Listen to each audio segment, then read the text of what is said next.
I'm Darren Karp, and here to tell it to our hearts is the legend, Taylor Dayne. How you doing, Taylor? I'm great. How are you? I'm doing well. You look very festive, and it's bringing me holiday cheer. There you I go. love it. Holiday cheer. That's what we're here for. Yeah, of course, of course. You know, Taylor, you are such an icon and a legend. What got you to join the Masked Singer in the first place? Oh, it was just such a, last season, I know Night Angel was on and they made a few comparisons to her voice, and then they brought my name up, and it was just seemed, when they contacted my management this season, they go, "What's Taylor doing?" I go, "What am I doing? What is any artist doing right now? I'm laying on the beach where all our shows are canceled, all our tour dates." And I'm like, and they go, "Would you be interested? Would you?" And I would go, "Yeah.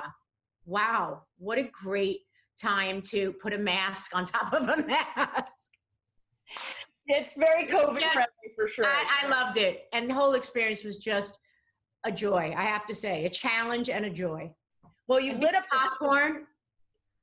I mean, come on now. That was a great costume. You know, there was never unbelievable. She is unbelievable. She's like a heart and Harlequin in one. Hustler with a heart. Fair point. You know, there was never any doubt about your talent this season because the judges knew just by hearing your voice that there was clearly a legend behind the mask. You can't sing like that and not be a legend in your own right. Mm-hmm. How did the reactions from the judges and the crowd make you feel? Were you surprised by any of their guesses?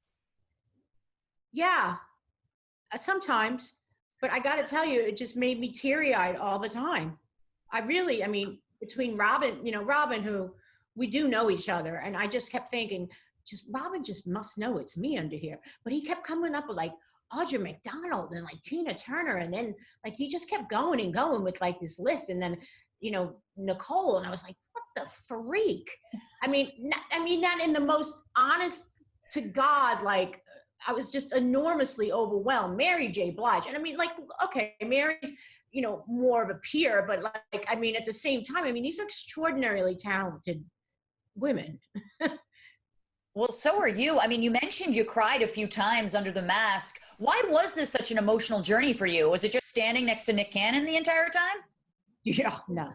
Nick is adorable and all, but it was just, I guess, there are moments in your life where you've done a lot of things, but at some point, do you ever think you're really going to stop and get to sit down? No, you're always trying to challenge yourself and achieve more and more and more. And at some point, sometimes you've done things and then you're also saying to yourself like, okay, maybe I want to get back in a game and really prove different things to yourselves.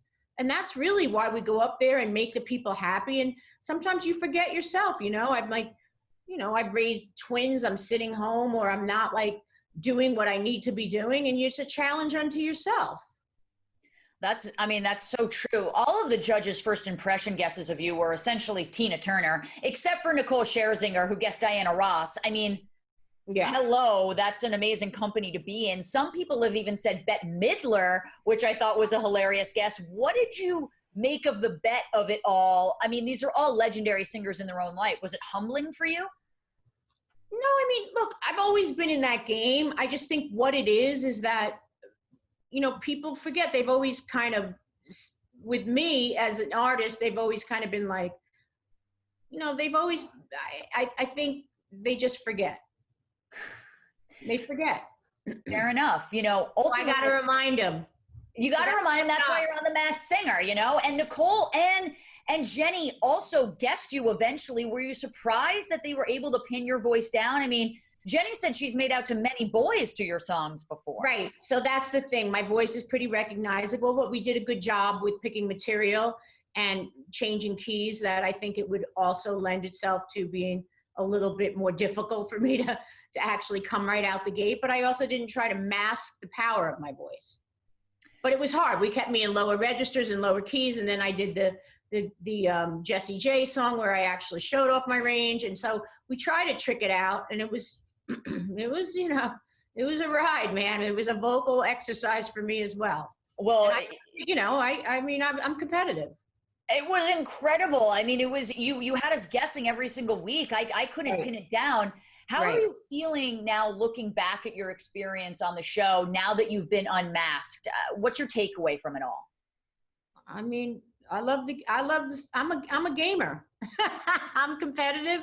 I'm a gamer, and I love the ride, you know. But I'm also that show is one hell of a show, and I thought I know what Fox doing is there is they surround you by incredible talent from every facet, you know, the choreographers, you know, from soup to nuts, from you know, the creative team around every part of it, from the costume designing to the set designing to the creative team around lighting to the producers involved. This is a real tour de force. Just trust me on that. It's, you know, to making sure our health and wellness into what we're doing in there, because there's nothing you can take, you cannot take advantage on any level there, because there's a lot going on.